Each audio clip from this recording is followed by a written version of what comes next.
justice for all mankind. These are the Super Friends. When you think of Saturday morning cartoons in the late 1970s and early 80s, one definitive anthem likely rings through your memory. A booming narrator announcing the world's greatest superheroes gathered together in a cosmic headquarters dedicated to fighting injustice. That's right, the Super Friends was the undisputed titan of weekend morning television, keeping Hanna-Barbera at the top of the animation ratings food chain. But by 1981, the landscape was changing. The disco era was dead, the neon 80s was roaring into life, and the Justice League of America was about to undergo another transformation in its lineup and its episodes. Enter the 1981 Super Friends season, a chapter wrapped in corporate pressure, network caution, and a confusing broadcast history that left fans sorting out the details for years. This wasn't just another year of Superman and Batman saving the day.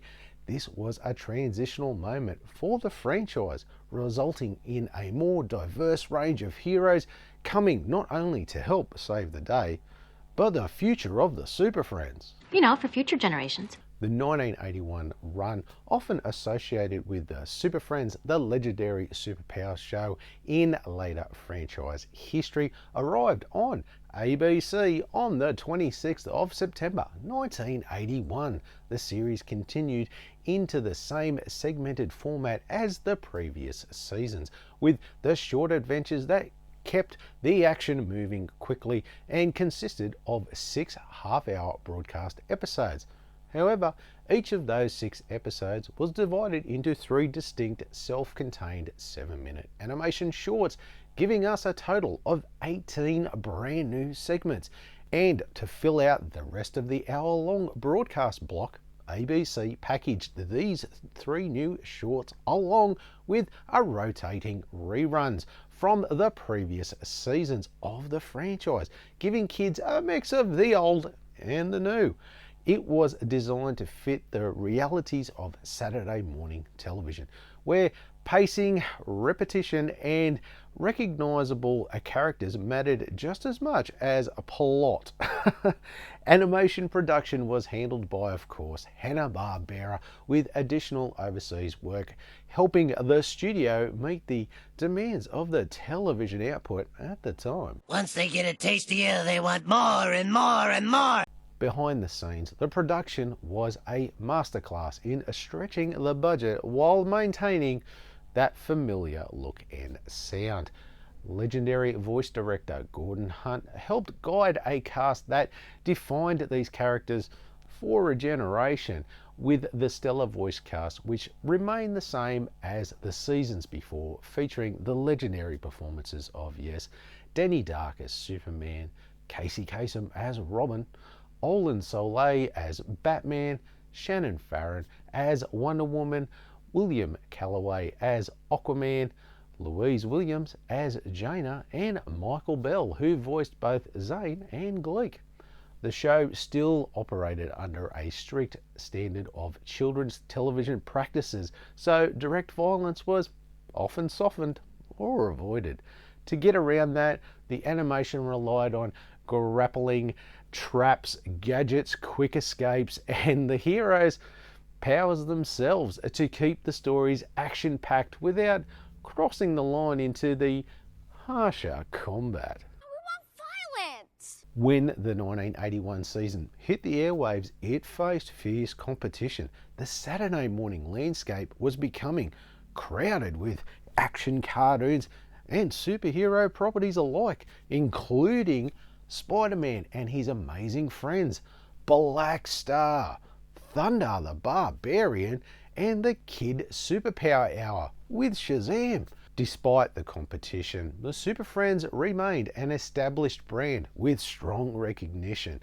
However, longtime comic fans sometimes found the shorter stories to Well, too compressed, since plots had to be resolved quickly in that 6 to 7 minute period, and character development had little to no room to breathe. Yes, they weren't too happy. Even so, the series remained an important part of DC's animated presence, and it helped keep Superman, Batman, and Wonder Woman visible to a new generation of viewers. This era also formed part of the broader evolution that would eventually lead into the superpowers and later Super Friend continuities of the mid-1980s. Because of the rushed nature of the production of the 1981 season, it's no different than all of the other seasons before it, with the reuse of stock footage as well as the occasional colouring inconsistency or animation slip that would slip through from scene to scene. The season also leaned heavily on the Wonder Twins at this time, whose powers and transformations became one of the most memorable and frequently discussed parts of the franchise. On the merchandising front, while Kenner's legendary Superpowers toy line wouldn't debut until 1984, the Super Friends brand still kept DC characters active in the toy aisles and in broader licensing media across many different formats, reinforcing the show's place in Saturday morning culture. Sorry, what's a cultural touchstone? For decades, finding the 1981 episodes on physical media was difficult for collectors. While some segments appeared on earlier home video releases, the season as a cohesive set was never easy to track down at best. That changed in 2013 when Warner Home Video released Super Friends, a legacy of the Superpowers complete season 6 on DVD right here. The release preserved the season's segments formats on one disc, but unfortunately did not include any special features. Now, more recently, on the 10th of September 2024, Warner Brothers released the remastered Blu-ray set of the entire Super Friends series on a box set with all 93 episodes from all 9 seasons of the show, remastered for Blu-ray, providing a major improvement in picture and sound quality. And as of the making of this video, there have been no plans to release any of this on 4K HD. Mo, listen, it's not happening. It's just not happening. So for me, this season just feels like an extension of the last season in that kind of way, that the episodes are all the same, the format's the same, hell, the villains are the same, down to the fact that we just get the same 2 top tier villains in Bizarro and Mixelplix again. But this time they cut out the Riddler who was in last season. Well, go figure.